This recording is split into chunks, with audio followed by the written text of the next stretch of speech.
केंद्राच्या ठिकाणची ब्रेकर असतील, तुमच्या आतमध्ये सर्व ट्रान्सफॉर्मर असतील किंवा लाईन असतील, हे सगळं आपल्याला अद्ययावत करणं गरजेचं आहे. ते अद्ययावत करून चाचणी विभागाशी जोडण्याचा जो आपल्या या ऑपरेटर बचाव कृती समितीच्या माध्यमातून जो मुद्दा उपस्थित केलेला आहे मित्रांनो, हा अत्यंत हे जे काही आंदोलन चालू केलं आहे त्याच्यामध्ये त्यानंतर मी श्री संतोष श्री जारकड अहमदनगर यांना विनंती करतो की त्यांनी आपलं मनोगत इथे व्यक्त करावं.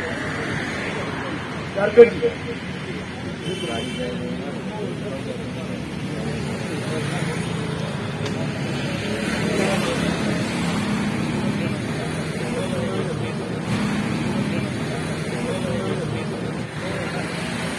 महावितरण ऑपरेटर बचाव कृती समितीचा, महावितरण ऑपरेटर बचाव कृती समितीचा, महावितरण ऑपरेटर बचाव कृती समितीचा, हम सब एक है, हम सब एक है, हम सब एक है. कामगार एकजुटीचा, कामगार एकजुटीचा, कामगार एकजुटीचा, हम सब एक है, हम सब एक है, हम सब एक है, हम सब एक है, हम सब एक है. आज छत्रपती संभाजीनगरच्या महावितरणच्या प्रादेशिक विभाग कार्यालयासमोर महावितरण ऑपरेटर्स बचाव कृती समितीच्या 6 संघटनांच्या एकत्रीकरणातून या ठिकाणी बेमुदत उपोषण आंदोलन सुरू आहे. उपोषण आंदोलनाचा आजचा दुसरा दिवस आहे. ही सगळी मंडळी महावितरण मधले ऑपरेटर्स कंपनी, या ऑपरेटरांच्या ज्या मागण्या आहेत त्या कशा स्वरूपाने आता मी तुम्हाला सांगणार आहे. मुळात म्हणजे महाराष्ट्रात जे विद्युत मंडळाचं विभाजन झाल्यानंतर महावितरण मध्ये राहिलेल्या ऑपरेटरांना उच्च वेतनाचं पद ते चॅनल विस्कळीत झाल्यामुळे राहिलेलं नाही आणि ते निर्माण करण्याची आमची सुरुवातीपासूनची डिमांड आहे. 2005 पासून सातत्याने या बाबतीमध्ये आम्ही डिमांड करतो आहे. परंतु दुर्दैवाने 17 वर्षानंतरही ते पद अजून क्रिएट केलेलं नाही. ते पद क्रिएट न केल्यानं आज रोजी महावितरण आणि महापारेषणचं ते पद नसल्याच्या कारणास्तव जवळजवळ 15 ते 18 हजार रुपये कमी वेतन वितरणच्या ऑपरेटरांना मिळत आहे.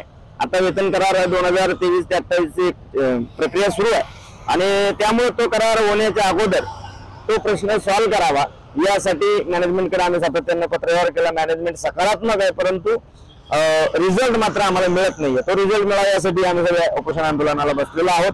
यासोबत आमच्या आणखी ज्या मागण्या आहेत त्यातली सहाय्यकांची एक मागणी आहे.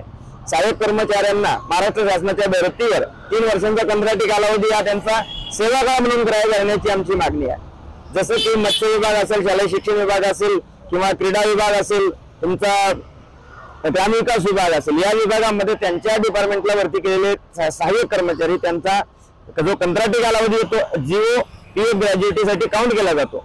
आता वितरण मध्ये तो कालावधी काउंट केला जात नाही. त्याचा परिणाम हा सरळ पीएफ ग्रॅज्युएटी सहित तुमच्या पेन्शनवर सुद्धा पडणार आहे, कारण ती सर्व्हिस कमी लेंथ मध्ये मोडल्या जाणार आहे. आणि त्यात कहर म्हणजे असा की जी मंडळी आमच्या महावितरण मध्ये विद्युत सहाय्यक म्हणून समाविष्ट झाली 3 वर्ष कंत्राटी कालावधी खर्च करून, नंतर ते पुन्हा ऑपरेटरसाठी उपकेंद्र सहाय्यक म्हणून जेव्हा त्यांनी ऍप्लिकेशन केलं त्यातले बरेच जण सलेक्ट झाले. सलेक्ट झाल्यानंतरही या लोकांना कंपनीनं पुन्हा सहाय्यक केलं.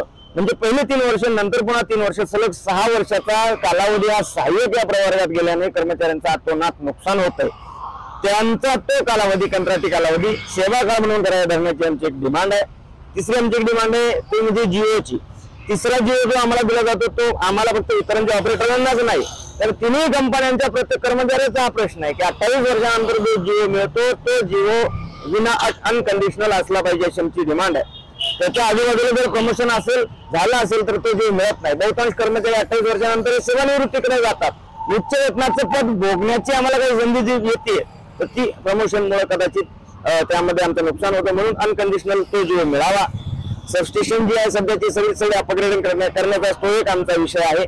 अशा पद्धतीचे विषय घेऊन 6 संघटनांचे एकत्रीकरण करून हे आंदोलन या ठिकाणी सुरू आहे.